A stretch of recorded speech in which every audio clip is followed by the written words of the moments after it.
আজ তার উঠতে দেরি হয়েছে ঘুম থেকে। আফরা ও আদিয়াত অনেকক্ষণ অপেক্ষা করার পর রাহাই তাদের ব্রেকফাস্ট করে নিতে বলে। তারা দুজন পুত্রবধূর কথা মতো ব্রেকফাস্ট করে নেয়। আফিফ নিচে নামলে রাহা আফরাকে দুপুরে রান্নার তাড়া দেখিয়ে নিজে কিচেন থেকে যায় আর আফরাকে বলে সে যেন আফিফকে ব্রেকফাস্টটা বেড়ে দেয়। আফরা বেশি না ভেবে তাই করে। আফিফ ব্রেকফাস্ট করতে করতে অনেকবার উকিঝুঁকি মারে কিচেনের দিকে, একটাবার রাহাকে দেখার জন্য, কিন্তু রাহা তার কাছে ধরাই দেয় না। আফিফের জড়িয়েরই একটা অপারেশন থাকে, সে রাহার সাথে কথা না বলে চলে যায়, ভাবে এসে কথা বলবে বিষয়টা নিয়ে, কিন্তু এসে তা আর রাহাকে বাসায় পায় না। কেন? কারণ সে তার বাবার বাড়ি গিয়েছিল। বিয়ের পর প্রথম সেদিন গিয়েছিল রাহা তার বাবার বাড়ি, তাও যেত না, কিন্তু তার মায়ের অসুস্থতার কথা শুনে না গিয়ে থাকতে পারে না। আধে তার আফরা গিয়ে তাকে রেখে আসে চৌধুরী বাড়ি। মুনতাহার শরীর বেশ ভালোই খারাপ ছিল, অসুস্থতার জেরে তাকে হসপিটালে ভর্তি করা হয়। মাকে নিয়ে কয়েকদিন রাহা বেশ চিন্তিত ছিল, যার কারণে আফিফের সাথে সে বিষয়ে আর কথা হয় না।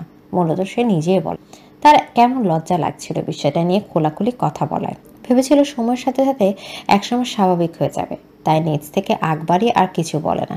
কিন্তু তার এই ভাবনাটাই তাদের সম্পর্কের কাল হয়ে দাঁড়ালো। রাহা 20 দিনের মতো তার বাবার বাড়ি ছিল। এই 20 দিনে সে মাত্র হাতে গোনা কয়েকবার আফিফের সাথে কথা বলেছে। কেমন আছেন, খেয়েছেন, কি করেছেন, এই প্রশ্নগুলোর মধ্যে সীমাবদ্ধ ছিল তাদের কথোপকথন।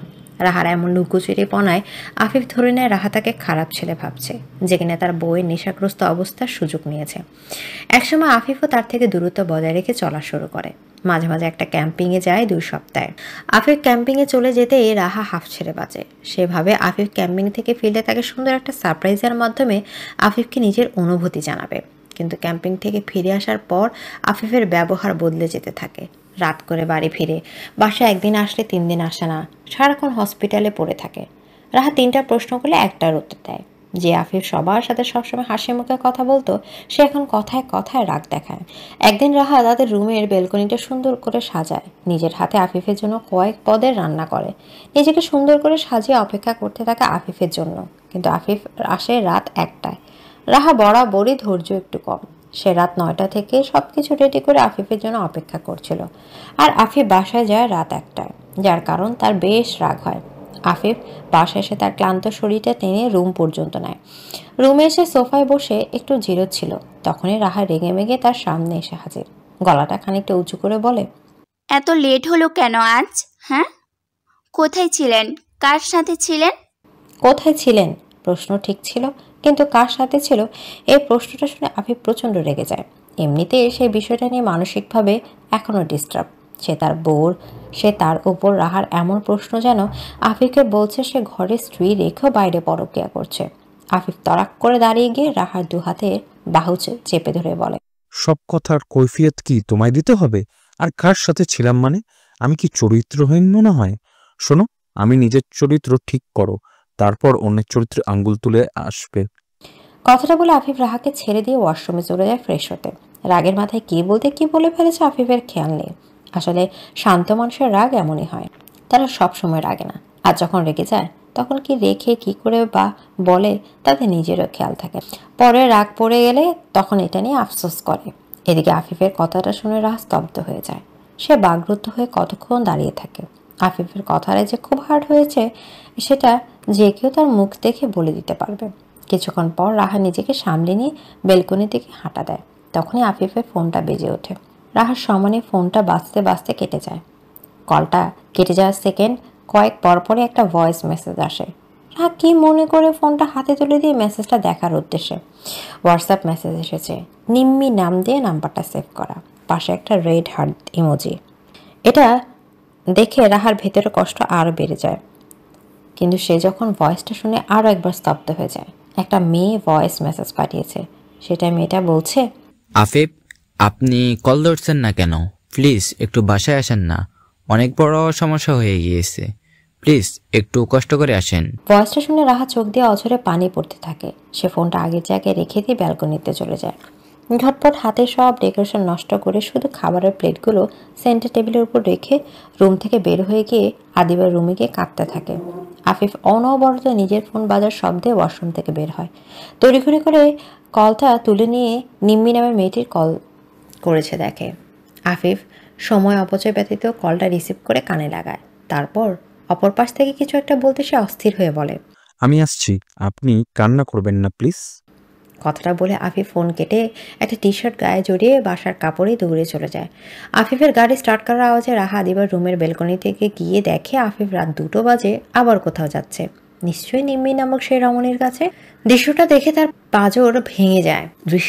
তার পাঁজর ভাঙার মতো কষ্ট হতে থাকে। হাঁটু ভেঙে সেখানে বসে কাঁদতে কাঁদতে রাতটা পার করে। পরদিন বেশ বেলা করে বাসায় ফিরে আফিফ। বাসায় এসে মায়ের সাথে কয়েকটা কথা বলে রুমে গিয়ে ফ্রেশ হয়ে কয়েক ঘন্টা ঘুমায়। তারপর ঘুম থেকে উঠে লাঞ্চ করে হসপিটালে চলে যায়। তখন রাহা ভার্সিটিতে ছিল বলে তার সাথে দেখা হয় না। রাতেও অনেক দেরি করে আসে। ছুটির দিনগুলোতেও বাসায় কম থাকে, বাইরেই বেশি থাকে। বাসায় থাকলেও রাহার সাথে খুব কম কথা হয়। মূলত ঘরে ভেতরে তাদের তেমন কথাই হয় না, যা হয় বাবা মার সামনে। বর্তমান বিয়ের আগে আমি যদি কোনো ছেলে নিয়ে ভাবতাম বা পাগলামি করতাম তাহলে সেটা শুধু জাহান ভাইয়াকেই নিয়ে। এছাড়া আমার এত বছর জীবনে কোনো ছেলে ফ্রেন্ড বানাইনি আমি। সবসময় মাথায় একটা কথাই ঘুরতো, কোনো ছেলে ফ্রেন্ড বানালে যদি জাহান ভাইয়া আমায় খারাপ ভাবে, আমাকে খারাপ চরিত্রের মেয়ে ভাবে, এইসব ভেবেই আমি ছেলেদের থেকে কয়েক শত হাত দূরে থাকতাম। বিয়ের পর আফিফের যত্ন, তার বাবা মায়ের স্নেহ ভালোবাসায় আমি জাহানকে ভুলে গিয়েছি। এখন আফিফ ব্যতীত অন্য কোনো পুরুষের কথা ভাবতেই কেমন গা গুলায়, অস্বস্তি হয়। আমি অনুভব করতে পারি আমার পুরো সত্তা জুড়ে এখন শুধু আফিফের রাজ, কিন্তু সে আমার পুরোটা জুড়ে থাকলেও আমি যে তার কোথাও নেই। আমাকে সে খারাপ চরিত্রের মেয়ে মনে করে, তাই তো অন্য একজনকে নিজের জীবনে নিয়ে এসেছে। হয়তো আমাকে ছেড়ে তাকেই নিজের জীবন সঙ্গিনী বানাবেন কয়েকদিন পর। কিন্তু তোমরা বিশ্বাস করো, আমি খারাপ চরিত্রের মেয়ে না। আমি আফিফের সাথে সংসার করতে চাই। আমি চাই আমাদের দুজনের একটা সুখের সংসার হোক। কথাগুলো বলতে বলতে রাহা আবারও হু হু করে কাঁদে। বেচারি জাহানকে ভুলতে পেরেছিল আফিফের সাপোর্টের কারণে, কিন্তু এখন আফিফও যদি তাকে ছেড়ে দেয় তাহলে সে বোধহয় নিজের ভালো মন্দ কিছুই একটা করে দিবে। কাঁদতে কাঁদতে হঠাৎ রাহা বমি করতে শুরু করে। হায়ার মেহরিমা তার পিঠে মাথায় হাত বুলিয়ে দিয়ে শান্ত করায়। রাহার বমি থামলে তার শরীর ছেড়ে দিয়েছে আর ঘামতে থাকে দরদর করে। রাহার এমন অবস্থা দেখে হায়ার মেহরিমা ঘাবড়ে যায়। তারা রাহাকে ধরাধরি করে স্টুডেন্ট হেলথ কেয়ার সেন্টারে নিয়ে যায়। সেখানে ডাক্তার প্রাথমিক কিছু চিকিৎসা দিয়ে তাকে বাসায় নিয়ে রেস্ট করতে বলে। হায়া মেহরিমাকে ক্লাসে পাঠিয়ে দিয়ে নিজে একটা উবার ডেকে সেটাতে করে রাহাকে নিয়ে রওনা হয় মাহমুদ বাড়িতে। আর্টস 3rd ইয়ারে হায়াদের একটা কোর্সে ক্লাস নেয়। সে ক্লাস নিতেই আর চোখে কয়েকবার হায়াকে খুঁজে পায় না। হায়া রাহার বিষয়ে তাকে টেক্সট করে বললেও তার ফোন অফিস রুমে থাকে, সে টেক্সটটা দেখেনি। বিধায় এখন বউকে না দেখে সে ভেতরে ভেতরে অস্থির হয়ে ওঠে। হায়া রাহাকে দিয়ে বাসায় ফিরতে ফিরতে দুপুর 2টা বেজে যায়। এসে ফ্রেশ হয়ে খেতে বসে, কিন্তু কিছুই খেতে পারে না। তার 2 রকমের পছন্দের মাছ রান্না করে রেখেছে স্পর্শ, কিন্তু আজ তার হঠাৎ কি যেন হলো, মাছ দেখলে গা গুলিয়ে আসছে। তাই সে ভাজি আর ডাল দিয়ে কয়েক লোমা ভাত খেয়ে রুমে চলে আসে। পেটের ক্ষুধা তার এখনও মেটেনি, তাও তার কিছুই খেতে ইচ্ছা করছে না। ক্ষুধা পেটে রেখে সে ঘুমিয়ে যায়। I love you Raha, I love you so much, you will be my soulmate. মাঝরাতে তরতাজা একগুচ্ছ গোলাপ রাহার দিকে এগিয়ে দিয়ে হাঁটুমুড়ে প্রপোজ করে ওঠে আফিফ। রাহা হুট করে আফিফের এমন প্রপোজালে হতভম্ব হয়ে যায়। তার কি রিয়েক্ট করা উচিত বা কি বলা উচিত সে বুঝে উঠতে পারছে না। বড় বড় চোখ করে অবাক হয়ে তাকিয়ে আছে। বেচারিকে আফিফ ঘুম থেকে টেনে তুলে এনে হুট করে প্রবেশ করে বসে। হায়া রাহাকে বাসায় দিয়ে যাওয়ার পর আফরা রাহাকে কতক্ষণ পকেটকে তারপর নিজের হাতে খাইয়ে দেয়। আফরার হাতে খাওয়ার সময় রাহার মুনতাহার কথা মনে পড়ে যায়। রাহা যখন অসুস্থ হতো তখন মুনতাহার শুরুতে একটু বকাঝাকা করে এমনিভাবে আফরার যত্ন করত। রাহা আফরার মাঝে মুনতাহাকে অনুভব করতে পারছে। আফরা মুনতাহাকে খাইয়ে দেওয়ার পর এঁটো হাত ধুতে উঠে পড়ে। রুম ত্যাগ করার আগে কড়া গলায় বলে যায়, 2 মিনিটের মাঝে ঘুমানো চাই, না হলে আমার চোখে খারাপ কেউ হবে না। রাহা ভদ্র মেয়ের মতো শুয়ে পড়ে, কিন্তু ঘুম পায় না। কেমন একটা অস্বস্তি হচ্ছে তার, অস্থির অস্থির লাগছে। তাই সে শুয়ে শুয়ে এপাশ ওপাশ করতে থাকে। আফরা হাত ধুয়ে এসে দেখে রাহা না ঘুমিয়ে কেমন ছটফট করছে।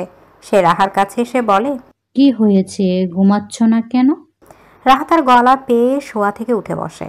তারপর বাচ্চাদের মতো ঠোঁট উল্টে বলে, ঘুম আসছে না তো আম্মু?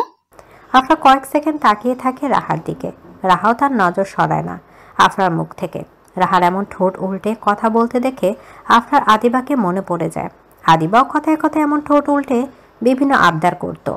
আদিবার সেসব আবদারে আফরা উপরে উপরে রাগ দেখালেও মেয়ের আবদার পূরণ না করা পর্যন্ত সে শান্তি পেত না। সেই আদরের মেয়ে আজ পরের বাড়ির বউ। চাইলেই মেয়েটাকে যখন তখন বুকে টেনে নেওয়া যায় না, কান টেনে শাসন করা যায় না। মাসে একবার হুটহাট করে এসে সারপ্রাইজ দিয়ে পরের দিনই আবার চলে যায়। সবটা ভেবে একটা দীর্ঘশ্বাস বের হয়ে আসে আফরার বুক চিরে। আফরা দরজাটা হালকা ভিড়িয়ে দিয়ে বেড়ে উঠে রাহাকে শুয়ে দিয়ে তার মাথায় বিলি কেটে দিতে দিতে বলে, এখন ঘুম আসবে, চোখ বন্ধ করো তাড়াতাড়ি। রাহা আফরার এই কাজে বেশ চমকে যায়, সেই সাথে আপ্লুতও হয়। সে রাহার পেট জড়িয়ে ধরে চোখ বন্ধ করে। একটা সময় ঘুমিয়েও পড়ে। আফরা রাহার মাথায় হাত বুলিয়ে দিতে দিতে নিজেও একসময় ঘুমিয়ে যায়। বাসায় আপাতত সে আর রাহা ছাড়া কেউ নেই। আফরাত গিয়েছে হসপিটাল আর আদিয়াত অফিসে। শিক্ষকতা পেশা থেকে অবসর নেওয়ার পর বছর 5 আগে একটা ছোট্ট বিজনেস শুরু করেছে। এই 5 বছরে বেশ সফলতাও অর্জন করেছে। ভার্সিটি থেকে মেহেরিমার আসতে আসতে বেশ লেট হয়ে যায়। একটা ক্লাস শেষ হয়েছে তার। মূলত রাস্তায় প্রচণ্ড জ্যাম থাকার কারণে লেট হয়েছে। সকালে জাহান তাকে ভার্সিটিতে পৌঁছে দেয় আর ক্লাস শেষে তার জন্য প্রতিদিন বাসা থেকে গাড়ি পাঠিয়ে দেওয়া হয়। স্বর্গীয় শিখের আবরণে ঢেকে গেছে মেহেরিমার দিনগুলো। জীবনে যে শূন্যতাগুলো এতদিন অব্যক্ত থেকে গেছে সেগুলো যেন ধীরে ধীরে ভরে উঠেছে নিঃশব্দ আশ্বস্তিতে। বাবা মার মতো স্নেহময় শ্বশুর শাশুড়ি মন প্রাণ জুড়ে থাকা এক প্রেমিক সহচর আর বড় ভাইয়ের মতো ছায়াসঙ্গী দেবর, সব মিলে মেহেরিমার জীবন যেন এক নিখুঁত ছবির ফ্রেমে বাধা পড়ে যাচ্ছে। অনুভূতিগুলো এখন আর হাহাকারে থেমে থাকে না, বরং ধীর লয়ে তার পূর্ণতার সুরে গেয়ে যায় তার একান্ত স্বপ্নের গান। মেহেরিমা কলিং বেল বাজারে দরজা খুলে দেয় হানিয়া। সে এতক্ষণ ড্রয়িং রুমে বসে বড় পুত্রবধূর জন্য অপেক্ষা করছিল। মেহেরিমার আসতে দেরি হচ্ছিল বলে সে চিন্তা করছিল। দরজা খুলে দিয়ে মেহেরিমাকে দেখে স্বস্তির নিঃশ্বাস ফেলে। মেহেরিমা সালাম দিয়ে বাসায় ঢুকতেই হানিয়া তাকে বসে কিচেন যে চলে যায় শরবত আনতে। লেবুর শরবতে গ্লাসে তার হাত ধরিয়ে দিয়ে নিজে তার পাশে বসে বলে, আস্তে ধীরে সবটুকু খাবি। আর এত দেরি হলো যে? টেনশন হচ্ছিল তো আমার সোনা। হানিয়া বেশ স্নেহ করে পুত্রবধূদের এত ভালোবাসা নিয়ে প্রশ্নটি করায় না চাইতেও মেহেরিমার চোখে পানি এসে পড়ে। এই 2.5 মাসে এমন ঘটনা অহরহ ঘটেছে, তাও মেহেরিমা নিজেকে সামলাতে পারে না। একটু আদরেই সে কেঁদে দেয়। জীবনের এতগুলো দিন আপনজনের ভালোবাসাহীন বড় হয়ে উঠেছে সে, তাই অল্প স্বল্প আদর ভালোবাসায় কেটে দেয়। গ্লাস থেকে একটু শরবত খেয়ে আস্তে ধীরে বলে, আসলে রাস্তায় এত জ্যাম ছিল কি বলবো। মাঝে তো ভেবেছিলাম গাড়ি থেকে নেমে হাঁটা দিই, কিন্তু ড্রাইভার আঙ্কেল নামতেই দিল না। ও ও আচ্ছা, সমস্যা নেই। গায়ের ঘামটা শুকিয়ে ফ্রেশ হয়ে যা, আমি খাবার রুমে পাঠিয়ে দিচ্ছি। আচ্ছা, তোমরা খেয়েছো আম্মু? হ্যাঁ। মেহেরিমা বাকি শরবতটুকু শেষ করে উপরে নিজেদের রুমে চলে আসে। ভার্সিটি ব্যাগ পড়ার টেবিলে রেখে হিজাব খুলে ফ্যানটা ছেড়ে সোফায় বসে রেস্ট নিতে থাকে। বেশ কয়েকদিন বৃষ্টি নামলেও গতকাল থেকে প্রচণ্ড গরম পড়েছে। ফ্যানের শীতল হাওয়ায় ক্লান্ত মেহেরিমার কখন যে চোখ লেগে যায় সে টেরও পায় না। ঘুরে ঘুরে কারো আলতো হাতের স্পর্শে মেহেরিমার ঘুমটা ভেঙে যায়। মনহরণ করা চিরপরিচিত সুবাসটি নাসারন্ধ্রে প্রবেশ করতে তাকে স্পর্শ করা ব্যক্তিটিকে চিনে ফেলে মেহেরিমা। ব্যক্তিটি খুবই সাবধানী ও ভালোবাসায় পরিপূর্ণ হাতটি দ্বারা মেহেরিমাকে নিজের বাহুতে তুলে নিয়ে বেডের দিকে হাঁটা দেয়। মেহেরিমা বিষয়টি বুঝতে পেরে আরো একটু বেশি করে নিজের মাথাতে এলিয়ে দেয় পুরুষটির বুকে। পুরুষটি বুঝতে পেরে যায় তার রমণীর ঘুম ছুটে গিয়েছে। বিরক্ত হয় সে নিজের উপর। বউটাকে একটু ভালো করে শুতে দিতে গিয়ে ঘুমটাই ভাঙিয়ে দিল। তাও সে বেডে নিয়ে গিয়ে শুয়ে দেয়। তারপর সরে আসতে চায় তার ব্যক্তিগত রমণীটির থেকে, কিন্তু রমণীটি তা করতে দেয় না। মেহেরিমা হাত বাড়িয়ে জড়িয়ে ধরে তার পুরুষটির গলা যাতে সে তাকে ছেড়ে উঠতে না পারে। জাহান তার পাশে বসে ঝুঁকে আসে মেহেরিমার দিকে। সময় ব্যয়বাদিত আলতো করে ভালোবাসার স্পর্শ দেয় প্রিয় নারীর ললাটে। নিজের ললাটে জাহানের উষ্ণ স্পর্শের অস্তিত্ব পেয়ে খানিক লজ্জা পায় মেহেরিমা, কিন্তু সেই লজ্জাকে ছাপিয়ে যায় ভালো লাগার অনুভূতিটাকে। সে চোখ বন্ধ রেখে জাহানকে প্রশ্ন করে, আজ এই অবেলায় যে যার দেখা রাত 10টার আগে পাওয়াই যায় না, সে আজ ভর দুপুরে বাসায় কি কারণে? জাহান মেহেরিমার প্রশ্ন শুনে হেসে ওঠে, কিন্তু তার হাসির কোনো আওয়াজ না। বরাবর মতো শব্দহীন সে হাসি। জাহান মেহরিমার বেবি হেয়ারগুলো আঙুল দিয়ে গুছিয়ে দিতে দিতে গুনগুনিয়ে গেয়ে ওঠে। বুক চিনচিন করেছে হায় মন পাড়ায় কাছে চায়। জাহানের এমন হঠাৎ গুনগুনিয়ে ওঠায় মেহরিমা ভয়াবহ রকম চমকে যায়। সে জাহানের গলা থেকে হাত সরিয়ে এনে হা করে তার দিকে তাকিয়ে থাকে। মেহরিমাকে এমন থমকে যেতে দেখে জাহান আবারও হেসে দেয়। কোনো কথাবার্তা ছাড়াই বেড়ে উঠে বউয়ের বুকের উপর শুয়ে পড়ে। ক্ষীণ গলায় বলে, মাথায় হাত বুলিয়ে দিবে একটু বউ, খুব ভীষণ ক্লান্তি লাগছে। মেহরিমা আর কোনো প্রশ্ন ব্যতীত জাহানের মাথায় হাত বুলিয়ে দিতে থাকে। মাঝে মধ্যে আবার হালকা করে চুলগুলো টেনে দিচ্ছে। ভীষণ আরাম বোধ করছে জাহান। বেশ কিছুক্ষণ এভাবে শুয়ে থাকার পর মেহরিমা জিজ্ঞেস করে, ফ্রেশ হবেন না? লাঞ্চ করেছেন? দুটোর উত্তরই না, পরে হবে সব, এখন একটু ঘুমাবো। না, আগে ফ্রেশ হবেন, তারপর খেতে ঘুম। উঠুন তাড়াতাড়ি। প্লিজ না বউ, টায়ার্ড লাগছে ভীষণ।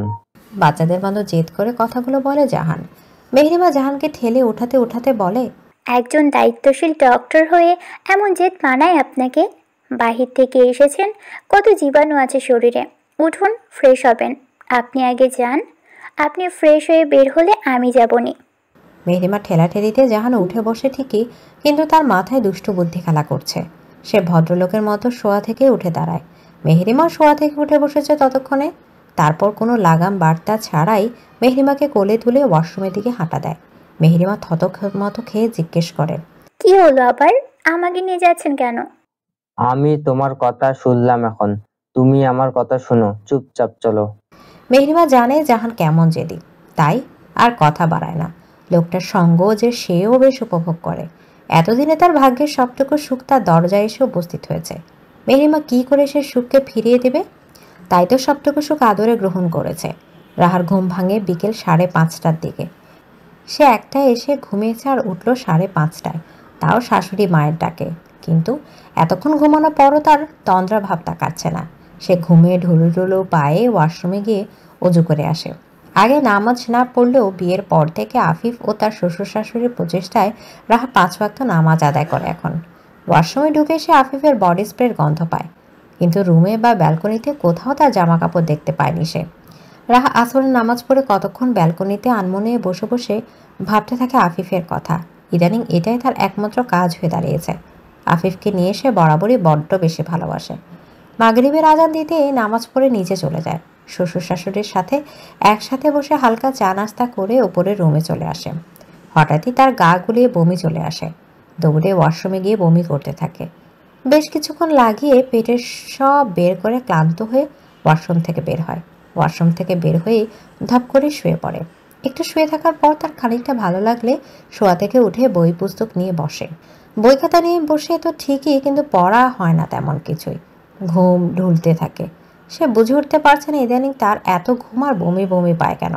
এশারের পর কিছু না খেয়েই ঘুমিয়ে পড়ে। আফরা জোর করলে বলে আফিফ এলে তারা দুজন একসাথে খেয়ে নেবে। আফরা আর কিছু বলে না। রাত 12টার দিকে কারো ধাক্কাধাক্কিতে রাহার ঘুম ভেঙে যায়। চোখ মেলে তাকালে আফিফকে দেখতে পায় নিজের মুখের ওপর ঝুঁকে তাকিয়ে আছে তার দিকে। মুখে হালকা হাসি। রাহা আফিফকে দেখে একটু চমকে যায়। তাড়াহুড়ো করে উঠতে গেলে দুজনের মাথায় একে অপরের সাথে বাড়ি খায়। আফিফ আহ করে মাথা ধরে খানিকটা পিছিয়ে গেলে রাহা নিজের ব্যথা ভুলে গিয়ে তার জন্য অস্থির হয়ে যায়। আফিফের ব্যথা পাওয়া জায়গায় হাত দিয়ে ডলতে ডলতে বলে, সরি, আসলে আমি হুট করে আপনাকে দেখে একটু চমকে গিয়েছিলাম। বেশি ব্যথা পেয়েছেন? দেখি হাত সরান। আফিফ হালকা হেসে বলে, তেমন ব্যথা পাইনি, তুমি কত অস্থির হইও না তো। আজ অনেকগুলো দিন পর রাহা আফিফের মুখে হাসি দেখল। সদা হাস্যোজ্জ্বল আফিফ ইদানিং মুখটা গম্ভীর করে রাখত। তার মুখে সে হাসিখানা রাহা অনেক মিস করছিল। রাহা মন্ত্রমুগ্ধের ন্যায় তাকিয়ে থাকে আফিফের দিকে। আফিফ কিউট করে বলে, রাহা ছাদে যাবে? রাহা তার দিকে তাকিয়ে থেকেই মাথা নাড়িয়ে সম্মতি দেয়। তার সম্মতি পেয়ে আফিফ তার ডান হাত রাহার দিকে বাড়িয়ে দেয়। রাহা একবার আফিফের দিকে, আরেকবার তার বাড়ন্ত হাতের দিকে তাকায়। আফিফ তাকে নিজের হাতের উপর হাত দিতে না দেখে বলে ওঠে, কি যাবে না? ভরসা নেই আমার উপর? ভরসা? রাহা তো তার বাবার পর একমাত্র আফিফকেই চোখ বন্ধ করে ভরসা করে। রাহা আসলে একটু চমকে গিয়েছিল আফিফকে হাত বাড়িয়ে দিতে। রাহা যখন এই প্রশ্নটির উত্তর দেয় না, তখন আফিফের মন খারাপ হয়ে যায়। সে মুখটা মলিন করে নিয়ে তার হাতটা সরিয়ে আনতে নিলে রাহা তার হাতের উপর নিজের হাত দেয়। আফিফ চমকে তার দিকে তাকালে রাহা বলে, পাপার পর আপনাকে আমি চোখ বন্ধ করে ভরসা করি আফিফ। রাহার কথাটা শুনে আফিফের মুখে পুনরায় হাসি ফুটে ওঠে। সে রাহার হাত ধরে ছাদে নিয়ে যেতে থাকে। ছাদের সিঁড়ির মাঝামাঝিতে আসতে আফিফ হাঁটা থামিয়ে দিয়ে রাহার পেছনে গিয়ে তার চোখ একটা কালো কাপড় দিয়ে বেঁধে দেয়। রাহা চমকে গিয়ে জিজ্ঞেস করে, আফিফ চোখ বাঁধলেন কেন? আমি হাঁটবো কিভাবে এখন? আফিফ তার মুখটা রাহার কানের কাছে নিয়ে এসে ফিসফিসিয়ে বলে, আমি আছি না তোমার ডাক্তার সাহেব। কথাটা বলে আফিফ ঝট করে রাহাকে কোলে তুলে নেয়। তারপর রাহাকে কোলে করে নিয়ে গিয়ে ছাদের মাঝ বরাবর দাঁড় করিয়ে দিয়ে নিজে কোথায় যেন চলে যায়। রাহা আফিফের কোনো সারা শব্দ না পেয়ে তাকে ডেকে ওঠে, কিন্তু আফিফ তাতেও সাড়া দেয় না। রাহা খানিকটা ভয় পেয়ে গিয়ে চোখের বাঁধনটা খুলে ফেলে। তার সাথে সাথে এক ঝাঁক আলো এসে তার চোখে লাগে। রাহা নিজের চোখটা আবার বন্ধ করে নিয়ে পুনরায় আস্তে আস্তে পিটপিট করে তাকায়। যখন তার চোখ আলোটাকে সহ্য করে নেয়, তখন সে আশেপাশে পরিবেশ দেখে ভয়াবহ রকমের চমকে যায়। কেন? কারণ তাদের ছাদটা অনেক সুন্দর করে লাইটস ও বেলুন দিয়ে সাজানো হয়েছে। এছাড়া আরও একটি কারণে রাহা চমকে গিয়েছে, আর তা হলো আফিফ একগুচ্ছ লাল গোলাপ নিয়ে রাহার সামনে হাঁটু গেড়ে বসে আছে। রাহা অবাক হয়ে তার দিকে তাকালে আফিফ বলতে শুরু করে, আমি জানি না ঠিক কিভাবে বললে আমার হৃদয়ের অনুভূতিগুলো বুঝবে। শুনেছি লাল গোলাপ দিয়ে প্রেয়সীর সামনে হাঁটু গেড়ে আমি তোমায় ভালোবাসি বললে নাকি ভালোবাসা প্রকাশ করা হয়। আসলে সারা জীবন সিঙ্গেল কমিটির একজন দায়িত্ববান সদস্য ছিলাম, তো তাই এসব বিষয় একদম আমি কাঁচা।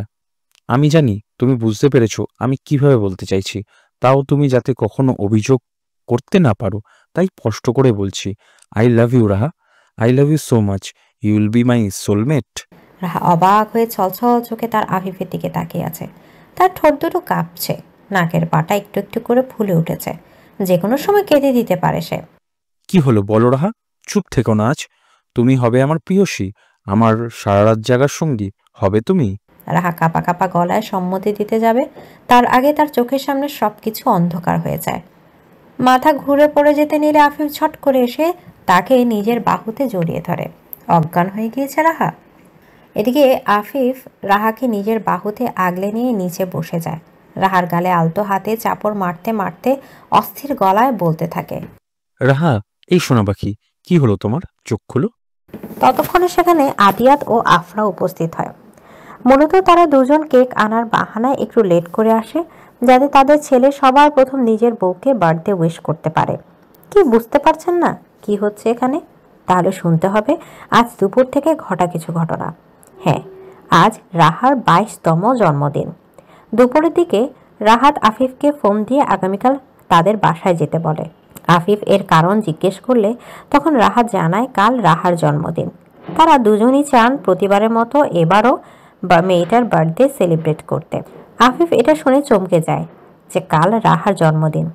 সে রাহাতকে কাল চৌধুরীর নির্বাসে যাওয়ার প্রতিশ্রুতি দেয়। ফোনটা কেটে আফিফ ভাবতে থাকে বিয়ের পর প্রথম সে শ্বশুর বাড়ি যাবে। সেই উপলক্ষে শ্বশুরবাড়ির সকলের জন্য কিছু গিফট না নিলে বিষয়টা খুবই খারাপ দেখায়। সে যেহেতু রাহাত মুনতাহ রাহানের পছন্দ কেমন সেই বিষয়ে কিছুই জানে না, তাই ঠিক করে রাহাকে ভার্সিটি থেকে পিক করে প্রথমে তারা লাঞ্চ করবে। তারপর দুপুরে রোদটা একটু পড়ে গেলে বিকেলের দিকে কেনাকাটা করে সন্ধে একেবারে বাসায় ফিরবে। এছাড়াও আরেকদিন রাহাকে তার চরিত্র সম্পর্কে কটূক্ত করে সে ভীষণ অপরাধ বোধ করছিল। তারপর থেকে তাদের সম্পর্কে চোখে পড়ার মতো শীতলতা এসে যায়। ওই বিষয়টার জন্য রাহার কাছে ক্ষমা চাওয়ার একটা বাহানা খুঁজছিল আফিফ। আজ লাঞ্চে যাওয়ার বাহানায় এই কাজটা করে না যাবে, এসব ভেবে সে আজ দুপুর ভার্সিটিতে যায়। ভার্সিটিতে গিয়ে অনেকবার করে রাহার নাম্বারে কল দিলেও যখন রাহা ফোন ধরে না, তখন আফিফ রাহার ডিপার্টমেন্টে গিয়ে তার এক ক্লাসমেটের কাছে তার কথা জিজ্ঞেস করে। যাকে জিজ্ঞেস করে সে বলে দেয় রাহাকে লাস্ট কোথায় দেখেছিল। আফিফ তার বলে দেওয়ার ডিরেকশন অনুযায়ী সে মাঠের পাশে নীরব জায়গাটায় চলে যায়। সেখানে গিয়ে সে অনাকাঙ্ক্ষিতভাবে সত্যি কথাগুলো জেনে যায়। রাহা কান্না করে হায়া ও মেহরিমাকে বলা সবগুলো কথা শুনে সে আরও অপরাধ বোধ করতে থাকে। সেই সাথে অনুশোচনা হয় এটা ভেবে সেদিন তাদের অনাকাঙ্ক্ষিতভাবে কাছে এসে যাওয়ার বিষয়টা নিয়ে আগে কেন খোলাখুলিভাবে কথা বলল না। বিষয়টা তাদের অজান্তে তারাই অনেক জটিল করে ফেলেছে। আফিফ তখনই ঠিক করে নেয় আজই সে তার মনের কথা রাহাকে জানিয়ে দিয়ে তাদের মধ্যকার সকল ভুল বুঝাবুঝি মিটিয়ে নেবে। তাই সে রাহার সাথে দেখা না করেই চলে যায়। হসপিটালে তেমন কাজের চাপ না থাকায় আজকের দিনটা তো ছুটি নিয়েছিলই, সেই সাথে আরও এক্সট্রা কয়েকদিনের ছুটিও নিয়ে নেয়। আফিফ নিজে একা একা শপিং মলে গিয়ে ছাদ সাজানোর জন্য সব জিনিস নিয়ে বাসায় আসে বিকেলে। যখন রাহা আর আফরা ঘুমাচ্ছিল, সে রুমে এসে খুবই আস্তে ধীরে ফ্রেশ হয়, তাও আফরা উঠে যায়। তখন সে আফরাকে রাহার বার্থডের বিষয়টা বলে আফরা বলে সে রাহার জন্য নিজের হাতে কেক বানাবে। আদিয়া তো ততক্ষণে এসে পড়েছিল। সে বলে সে আফিফকে ছাদে সাজাতে সাহায্য করবে। ব্যাস, তারা তিনজন রাহাকে সারপ্রাইজ দেওয়ার মিশনে লেগে পড়ে। রাহা সন্ধ্যার পর রুমে চলে আসলে আফরা তার জন্য কেক বানানোর কাজ শুরু করে দেয়। আর আফিফ ও আদিয়াত তো বিকেলের পরপর দিয়েই কাজে লেগে পড়েছিল। তাদের কাজটা আরও সহজ করে দেয় রাহা নিজেই। সে আজ তাড়াতাড়ি ঘুমিয়ে পড়ায় আফিফ, আফরা ও আদিয়াতের সবটা করতে বেশ সুবিধা হয়। এবার গল্পে ফেরা যাক। আদিয়াত ও আফরা ছাদে এসে দেখে আফিফ নিচে বসে আছে রাহাকে কোলে নিয়ে, আর রাহা জ্ঞানহীন হয়ে পড়েছে। তারা দুজন দ্রুত পা চালিয়ে তাদের কাছে এসে উপস্থিত হয়। আফরা চিন্তিত গলায় জিজ্ঞেস করে, আফিফ, রাহার কি হয়েছে? অজ্ঞান হয়ে গেল কেন? আফিফ বলে, জানি না আম্মু, হঠাৎ অজ্ঞান হয়ে গেল। রাহা, এই ওঠো না। রাহাকে ডাকতে ডাকতে বলে, বোকা ছেলে নিজে ডাক্তার হয়ে কোনরূপ ট্রিটমেন্ট না করে ডেকে ডেকে বউয়ের হুঁশ ফেরাতে চাইছে। আসলে আমরা সকলে প্রিয় মানুষটির অসুস্থতায় হিতাহিত জ্ঞান হারিয়ে ফেলি। আফিফের ক্ষেত্রেও তাই হয়েছে। আদিয়াত বলে ওঠে, আফিফ, রাহা মামুনিকে ঘরে নিয়ে চলো। সেখানে নিয়ে গিয়ে চোখে মুখে পানি ছিটিয়ে দিয়ে জ্ঞান ফেরানোর চেষ্টা করি আমরা। যদি তাতে কাজ না হয় তাহলে হসপিটালে নিয়ে যাবো না। আফিফ বাবার নির্দেশনা মতো কাজ করে। সে রাহাকে কোলে তুলে নিয়ে নিজেদের রুমে চলে আসে। রুমে এসে সে রাহাকে বেডে শুয়ে দেয়। তারপর তার চোখে মুখে কয়েকবার করে পানি ছিটিয়ে দেয়। আফরা রাহার হাত পা মালিশ করছে, কিছুতেই কিছু হচ্ছে না। আফিফ চঞ্চল পায়ে হেঁটে পড়া টেবিলের ড্রয়ার থেকে তার স্ট্যাথোস্কোপ ও স্পিক মেমোমিটার নিয়ে এসে রাহার পাশে বসে পড়ে। প্রথমে স্পিক মোমেনিমিটার দিয়ে প্রেশার মাপে, তারপর স্ট্যাথোস্কোপ দিয়ে হার্টবিট। সবশেষ রাহা পালস চেক করলে সে থমকে যায়, বার কয়েক ঢোক গিলতে থাকে। এরই মাঝে পিটপিট করে চোখ খুলতে থাকে রাহা। আফরা তাকে চোখ খুলতে দেখে বলে, আফিফ, রাহা চোখ খুলে তাকিয়েছে। মায়ের কথা আফিফের ঘোর ফিরে সে রাহাকে বলে, এখন কেমন লাগছে তোমার? শরীর বেশি খারাপ লাগছে কি? রাহা ক্ষীণ গলায় বলে, মাথা কেমন ঘোরাচ্ছে আর গা গোলাচ্ছে, এছাড়া আর কোনো সমস্যা হচ্ছে না। আচ্ছা ওঠো, ডিনার করলেই সব ঠিক হয়ে যাবে। আদিয়াত আফিফকে জিজ্ঞেস করে, আফিফ, কি বুঝলে? রাহা মামুনি হঠাৎ অজ্ঞান হয়ে গেল কেন? আফিফ থমথমে গলায় বলে, খাওয়া দাওয়া ঠিক করে না, তাই প্রেশার লো হয়ে গিয়েছে। এখন কিছু খেলেই আশা করি ঠিক হয়ে যাবে। কথাটা বলতে বলতে আফিফ আলতো হাতে রাহাকে উঠিয়ে বসায়। তারপর তার পিঠের পেছনে একটা বালিশ দিয়ে তাকে আদাশোয়া করে বসায়।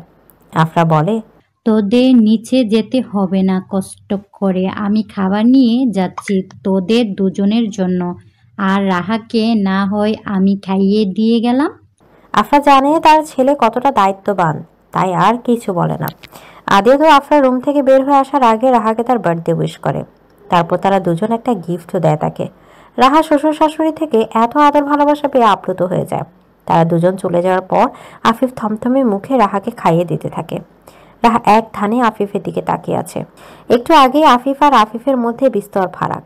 এক কি সুন্দর করে তাকে ঘুম থেকে তুললো, ছাদে নিয়ে গেল হাত ধরে। তারপরে কথা স্মরণ করে রাহার চোখ জোড়া বড় হয়ে যায়। আফিফ রাহাকে প্রপোজ করেছিল। ডাক্তার সাহেব, আপনি কি আমাকে সত্যিই ভালোবাসেন? রাহার প্রশ্নটা শুনে আফিফের চলন্ত হাতটা থেমে যায়। তাদের মধ্যে নীরবতা এসে ঠাঁই নেয়। রাহা হাপুস নয়নে আফিফের দিকে তাকিয়ে আছে উত্তর শোনার জন্য, কিন্তু আফিফ তাকে হতাশ করে দিয়ে বলে, খাওয়ার সময় এত কথা বলতে নেই, চুপচাপ খাও। শেষের কথাটা একটু ধমকে সুরে বলে। রাহা ছলছল নয়নে তার দিকে তাকিয়ে থাকে। আফিফ রাহাকে খাইয়ে দিয়ে নিজেও খেয়ে নেয়। রাহা ততক্ষণে শুয়ে পড়েছে, কিন্তু ঘুমায়নি, চোখ বুজে শুয়ে আছে। আফিফ খাওয়া শেষ করে ফ্রেশ হয়ে আসে। তারপর লাইট নিভিয়ে দিয়ে শটান হয়ে শুয়ে পড়ে।